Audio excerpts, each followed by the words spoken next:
የሁሉም ነገር መሰረት ወጥቶ የመግባት ዋስትና የሆነው ሰላም ዘላቂና አስተማማኝ እንዲሆን የሁሉንም ጥረትና የጋራ ትብብር ይጠይቃል። በዚህ ረገድ የአዲስ አበባ ከተማ አስተዳደር ባለፉት ዓመታት ሕዝብን አስተባብሮ በሰራው ስራ ዘላቂ ሰላምን በማስፈን ረገድ አርአያነት ያለው ተግባር መከወኑን ነው የሰላም ሚኒስቴርና የአዲስ አበባ ሰላምና ጸጥታ አስተዳደር ቢሮ በትብብር ያዘጋጁት 8ኛው ሀገር አቀፍ የሰላምና ጸጥታ ምክክር መድረክ ላይ የተገለጸው። በመድረኩ የተገኙት ከንቲባ አዳነች አቤቤ ሰላምን ዘላቂና አስተማማኝ ለማድረግ ህዝቡን የሰላሙ ባለቤት ማድረግ ወሳኝ ነው ብለዋል። ሰላምን አስተማማኝና ዘላቂ ለማድረግ ዋነኛው የሰላም ባለቤት ህዝብ ነው ብለን እናምናለን። ህዝብ የሰላም ባለቤት ከሆነ የመፍትሄው አካል ነው። ከትውልድ ትውልድ እየተላለፉ የመጡ እዳዎች አሉብን።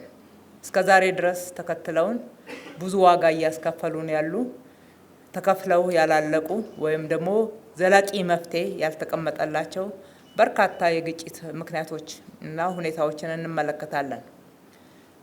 ዛሬ የምንገኝበት ምዕራፍ ግን ይህንን የግጭት ምክንያት የሆኑ እዳዎችን ወደ ቀጣይ ትውልድ የምናስተላልፍ ሳይሆን በእኛ ዘመን ዘላቂ ሰላም እንዲመጣ ይሄ ዘላቂ ሰላም አስተማማኝ በሆነ ሁኔታ በቀጣይነት ከትውልድ ትውልድ ሀገራችን ላይ ሰፍኖ እንዲቀጥል ለማድረግ በጋራ በመስራት ህዝባችንን ዋነኛው የሰላም ባለቤት በማድረግ እየሰራን እንገኛለን። በሀገራችን የልዩነትና የግጭት መንስኤዎችን በመለየት በምክክር ለመፍታት ሂደት መጀመሩን የተናገሩት ከንቲባ አዳነች የማህበረሰቡን እሴትና ባህል በማጎልበት ለሰላም ግንባታ ሚና እንዲኖረው ማድረግም ሌላው ዘላቂ ሰላምን ለማስፈን አጋዥ የሆነ ጉዳይ መሆኑን አንስተዋል።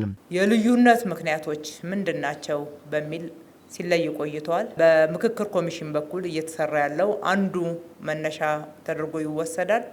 ህዝቡ በዚህ በኩል በነቂስ ተሳትፎ ለዘመናት በሀገራችን ላይ ልዩነትን ሲፈጥሩ የነበሩ ሁኔታዎችን ከህዝቡ በመስማት እንዴት መፈታት እንዳለበት ህዝቡ ራሱ የመፍትሄው ባለቤት ሆኖ ወደ አስተማማኝ ሰላም እንድንሸጋገር የጀመርነው ጉዞ ትልቅ ተስፋ ሰጪ ለወደፊትም አስተማማኝ ሰላምን ሊያመጣ እንደሚችል ታምኖበታል። ይህም ብቻ አይደለም። ሰላም ዘላቂ እንዲሆን፣ ሰላም አስተማማኝ እንዲሆን የህዝብን እሴት ማሳደግ ነው። በህዝብ መካከል ያለው መቀራረብ፣ አብሮነት፣ መልካም እሳቤ እንዲያድግ ማድረግ፣ ህዝብ በየአካባቢው ተቀራርቦ ማህበራዊ እሴቱን እያሳደገ አብሮነቱን እያዳበረ መልካም መስተጋብሩን እንዲያጠናክር ማድረግ ሌላኛው ለሰላም ወሳኝ የሆነ እንቅስቃሴና ጉዳይ እንደሆነ ይታመንበታል። ህዝብን ማሳተፍና ባለቤት ማድረግ ሰላምን ለማስፈን ብቻ ሳይሆን ሁለንተናዊ ልማትን ለማረጋገጥም ያግዛል ያሉት ከንቲባ አዳነች የህዝብ የልማት ተጠቃሚነትን ማረጋገጥም ህዝብ የሰላሙ ባለቤት እንዲሆን የሚያስችል መሆኑንም ነው የሚናገሩት። ልማትና ሰላምን ነጣጥለን ልናይ አንችልም። ልማት ካለ ለዘላቂ ሰላም አስተዋጽኦ ያደርጋል። ዘላቂ ሰላም ካለ ልማታችን ቀጣይነትና አስተማማኝ እንዲሆን ያደርጋል። ህዝቡን የልማት ተጠቃሚ ማድረግም ለሰላማችን ሌላው አስተዋጽኦ የሚያደርጉ ጉዳይ አድርገን ማየቱና በዛው ልክ መለካት ተገቢ ይሆናል።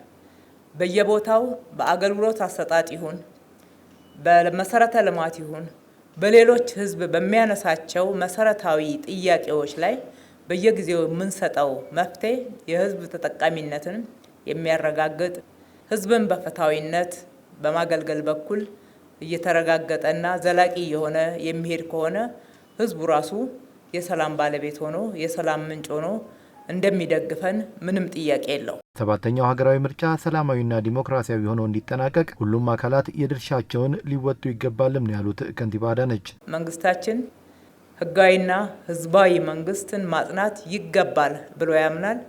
ማንኛውም የምርጫ ሂደት በሰላማዊ መንገድ ብቻ እንዲከናወን በማድረግ በኩል እንደ መንግስት በብቃት የሚጠበቅብንን ኃላፊነት ልንወጣ ይገባል። የስልጣን ምንጭ ህዝብና ህዝብ ብቻ እንደሆነ ከማመን ይነሳል። ህዝብ የስልጣን ምንጭ ከሆነ ህዝባዊ መንግስትን ማጽናት የሁሉም ይሁንታ ያለበት እንዲሆን ማድረግ ቀላል ነው የሚሆነው። ያንን ማመንና መተግበር ግን እጅግ ውጣውረድ ያለበት መንገድ ነው። ይህንን ውጣውረድ ደግሞ ተቋቁመን በዘላቂነት ለሰላማችን አስተዋጽኦ ሊያደርግ በሚችል መንገድ ልንፈጽመው ይገባል። ዘንድሮ ጥሩ እድል ያለበት ሁኔታ ላይ ነው የምንገኘው። ይሄ ኮንፈረንስም ሌላውን ተጨማሪ እድል የሚጨምርልን የሚሆነው አብረን እንስራ ላለውኝ። በመድረኩ የተሳተፉ የሚገኙ አመራሮች ለዘላቂ ሰላም መስፈን የአዲስ አበባን ጨምሮ የሌሎችንም ልምድና ተሞክሮዎችን በመለዋወጥ ውጤታማ እንዲያደርጉም ከንቲባ አዳነች አቤቤ መልእክት አስተላልፈዋል።